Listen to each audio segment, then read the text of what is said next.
আসসালামু আলাইকুম এভরিওয়ান, সবাই কেমন আছো? আসলে এই মরিচ দিয়ে ভিডিও না করলে নাকি ভিডিও ভাইরালই হচ্ছে না, তো ফাইনালি আমিও নিয়ে আসলাম ট্রেন্ডিং শিমলা মরিচ। আমি এটাকে এই নামটাই জানি, আদার্স জানি না এটার আদার্স কোনো নাম আছে কি না। তো দেখি আমি আজকে এটা ট্রাই করে টেস্টটা কেমন। এখানে আমি লাঞ্চ আইটেম আলু ভর্তা, ডিম ভুনা, করলা ভাজি, শুটকি ভর্তা আর হচ্ছে ডাল ভুনা নিয়ে নিয়েছি। তো সাথে মরিচটা ট্রাই করব, দেখি। এটা দেখতে বেশ সুন্দর মরিচগুলা, জানি না টেস্ট কেমন হবে, তো দেখি টেস্ট করে। তো আমি প্রথমে আলু ভর্তার সঙ্গে মরিচটা ট্রাই করে দেখব, ভর্তা ভাতের সঙ্গে দেখি। আলু ভর্তা ভাতের সঙ্গে মরিচটা নিয়ে নিলাম।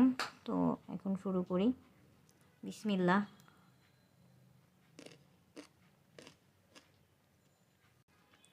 সত্যি কথা বলতে কি, যদি অনেস্ট রিভিউ দিই, এটাতে কোনো ঝালই নাই আর টেস্ট একদম নর্মাল মরিচের মতোই। বাট ভালো, যেহেতু দেখতে সুন্দর, বাট দেখতে যতটা সুন্দর খেতে অতটা বেশি টেস্ট না। তো আজকের মতো এ পর্যন্তই। আল্লাহ হাফেজ।